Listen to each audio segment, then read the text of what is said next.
कई केसेस में पति पहले से ही शादीशुदा होते हैं, लेकिन वो अपनी पहली शादी के बारे में छुपाकर दूसरी शादी कर लेते हैं। और कई केसेस में पति या पत्नी झूठ बोलकर कुछ इम्पोर्टेंट बात छुपाकर, जैसे कि कोई बीमारी है या फिर कोई मेंटल इलनेस है, उसके बारे में छुपाकर शादी कर लेते हैं और शादी के बाद पता चलता है कि उनको तो ये मेंटल इलनेस थी। तो क्या ऐसी सिचुएशन में आप बिना तलाक लिए अपने पति या पत्नी से तलाक ले सकते हैं? तो आज की इस वीडियो में हम यही डिस्कस करेंगे कि आप बिना तलाक लिए अपनी शादी को कैसे ख़त्म कर सकते हैं।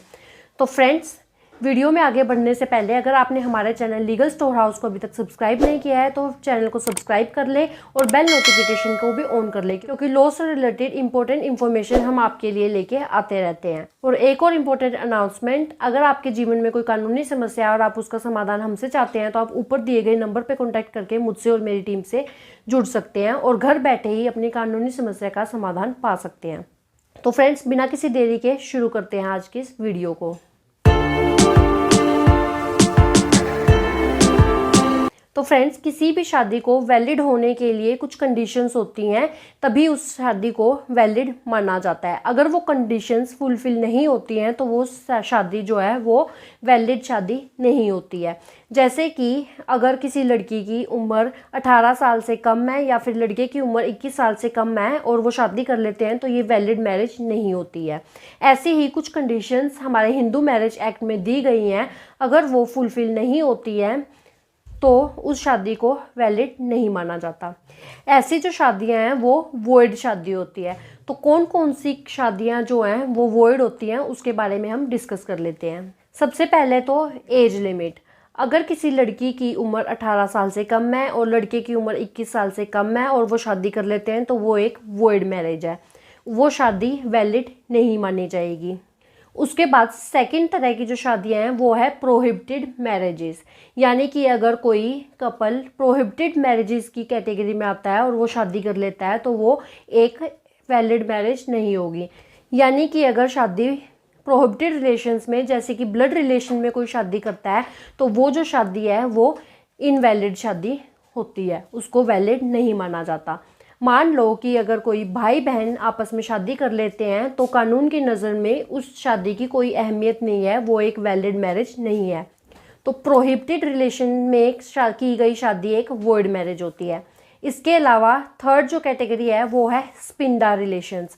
अगर कोई स्पिंडा रिलेशंस में शादी करता है तो वो भी एक इनवैलिड शादी है और वो शादी भी एक वॉइड मैरिज होती है। और फोर्थ जो कैटेगरी है वो है सेकंड मैरिज। अगर कोई पति या पत्नी पहली शादी के रहते दूसरी शादी कर लेता है और उसकी पहली पति या पत्नी अभी जिंदा हैं तो वो जो शादी है, जो दूसरी शादी है, वो वैलिड नहीं होगी, वो मान्य नहीं होगी, वो भी एक वॉइड मैरिज की कैटेगरी में आती है। तो वॉइड मैरिज का मतलब होता है कि वो शादी वैलिड होएगी नहीं, कानून की नज़र में उस शादी की कोई भी अहमियत नहीं है, उस शादी को माना ही नहीं जाएगा। दूसरी जो कैटेगरी है वो होती है वॉइडेबल मैरिजेस। तो वॉइडेबल मैरिजेस में जो पहली मैरिज आती है वो है फोर्सफुल मैरिज। कई बार ज़बरदस्ती बिना लड़का या लड़की के कंसेंट के धक्के से उनकी शादी करा दी जाती है, या फिर पति डरा धमका के धक्के से फोर्सफुली शादी कर लेता है तो वो है फोर्सफुल मैरिज, और ये एक वॉइडेबल मैरिज होती है। तो अगर उनमें से को पति या पत्नी में से कोई भी कोर्ट जाता है और कहता है कि हम शादी को ख़त्म करना चाहते हैं तो कोर्ट उस शादी को ख़त्म कर सकती है। दूसरा है कि अगर कोई फ्रॉड हुआ है, तो अगर कोई भी पार्टी दूसरी पार्टी के साथ फ्रॉड करती है, कोई इंपॉर्टेंट बात छुपाती है, जैसे कि अपनी बीमारी के बारे में, मेंटल इलनेस के बारे में, या एक पार्टनर इम्पोर्टेंट है वो बच्चे पैदा नहीं कर सकता, इन सब चीज़ों के बारे में अगर एक पार्टी छुपाती है तो वो एक फ्रॉड मैरिज होती है। तो उस मैरिज को भी पार्टी कोर्ट में जाके ख़त्म कर सकती है, वो भी एक वॉइडेबल मैरिज होती है। तो section 12 of Hindu marriage act में इसके बारे में बताया गया है। तो section 12 of Hindu marriage act बात करता है एन्यूलमेंट ऑफ मैरिज के बारे में। एन्यूलमेंट ऑफ मैरिज का मतलब है कि माना ही नहीं जाएगा कि वो शादी कभी हुई थी। तो तलाक और एन्यूलमेंट ऑफ मैरिज में यही डिफरेंस होता है कि तलाक के केस में आप कोर्ट जाएंगे तो कोर्ट उस शादी को तो मानेगी कि ये शादी हुई थी, ये माना जाएगा कि आपकी शादी हुई थी, लेकिन अब आपका तलाक हो गया है तो अब ये शादी ख़त्म कर दी गई है, तो आप डाइवोर्सी की कैटेगरी में आएंगे और उसमें ये माना जाता है कि आपकी शादी तो हुई थी लेकिन अब वो ख़त्म हो चुकी है। लेकिन एन्यूलमेंट ऑफ मैरिज के केस में ऐसा नहीं होता है। तो एन्यूलमेंट ऑफ मैरिज का मतलब है कि अगर आपकी शादी की एन्यूलमेंट ऑफ मैरिज कोर्ट में हो जाती है तो उसका मतलब ये है कि ये माना ही नहीं जाएगा कि कभी आपकी शादी हुई थी। तो इस केस में ये माना जाएगा कि आपकी शादी कभी हुई ही नहीं। तो section 12 of Hindu marriage act में एन्यूलमेंट ऑफ मैरिज के बारे में बताया गया है। तो वॉइड और वॉइडेबल मैरिजेस के केस में आप एन्यूलमेंट ऑफ मैरिज भी करा सकते हैं। तो अगर आपकी 18 साल से कम या 21 साल से कम की उम्र थी, या फिर आपके साथ कोई फ्रॉड हुआ है, या फिर प्रोहिबिटेड रिलेशनशिप में शादी हुई है, या फिर स्पिंडा रिलेशन में शादी हुई है, या फिर कोई इम्पोर्टेंट बात मेंटल इलनेस, बीमारी या फिर इम्पोर्टेंसी के बारे में छुपाया गया है, और फोर्सफुली अगर आपकी शादी हुई है, इन किसी भी कैटेगरी में अगर आपकी शादी हुई है तो आप कोर्ट में तलाक की बजाय एन्यूलमेंट ऑफ मैरिज के लिए जा सकते हैं और आपकी शादी ख़त्म कर दी जाएगी। तो ऐसी सिचुएशंस में आप बिना तलाक लिए शादी को ख़त्म कर सकते हैं। जैसे कि तलाक लेने के लिए हिंदू मैरिज एक्ट में कुछ ग्राउंड्स दिए गए हैं, वैसे ही एन्यूलमेंट ऑफ मैरिज के लिए भी कुछ ग्राउंड्स हैं। जैसे कि वॉइड ऑफ वॉइडेबल मैरिजेस कौन कौन सी है, कौन कौन सी शादियों को आप एन्यूलमेंट ऑफ मैरिज में ख़त्म कर सकते हैं, वो हिंदू मैरिज एक्ट में बताया गया है। तो उन कैटेगरीज़ में अगर आप हैं तो आप एन्यूलमेंट ऑफ मैरिज के लिए जा सकते हैं। तो एन्यूलमेंट ऑफ मैरिज के लिए क्या प्रोसीजर रहता है उसके बारे में हम डिस्कस कर लेते हैं। तो एन्यूलमेंट ऑफ मैरिज का जो प्रोसीजर है वो तलाक के सिमिलर ही होता है।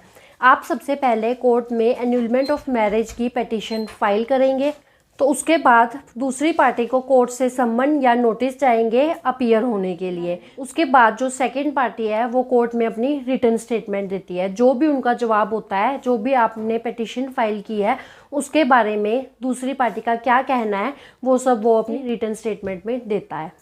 उसके बाद दोनों पार्टीज कोर्ट में अपने एविडेंसेस देती है एफिडेविट के थ्रू, या फिर कोई भी अगर एविडेंस है तो वो कोर्ट पे सबमिट कराती है। तो दोनों पार्टीज के एविडेंसेस खत्म होने के बाद दोनों पार्टीज के जो काउंसिल हैं वो क्रॉस एग्जामिनेशन करते हैं, और क्रॉस एग्जामिनेशन होने के बाद कोर्ट जो है वो इशू फ्रेम करती है। कोर्ट में उसके बाद फ्रेमिंग ऑफ इश्यूज होती है। तो इशू फ्रेम होने के बाद दोनों जो पार्टीज के काउंसिल्स हैं उनकी फाइनल आर्ग्यूमेंट्स होती हैं, और फाइनल स्टेप में कोर्ट अपना जजमेंट या अपना ऑर्डर या डिक्री पास करती है। तो ये जो पूरा प्रोसेस है ये एन्यूलमेंट ऑफ मैरिज के केस में फॉलो किया जाता है। तो फ्रेंड्स, आई होप ये वीडियो आपको यूज़फुल लगी होगी और इन्फॉर्मेटिव लगी होगी। तो अगर ये वीडियो आपको यूज़फुल और इन्फॉर्मेटिव लगी है तो वीडियो को लाइक करें, शेयर करें, और अगर आप चैनल पे नए हैं, आपने हमारे चैनल को सब्सक्राइब नहीं किया है तो चैनल को सब्सक्राइब कर लें और बेल नोटिफिकेशन को भी ऑन कर लें। तो फ्रेंड्स, आज की वीडियो में इतना ही। अपना कीमती समय हमें देने के लिए धन्यवाद।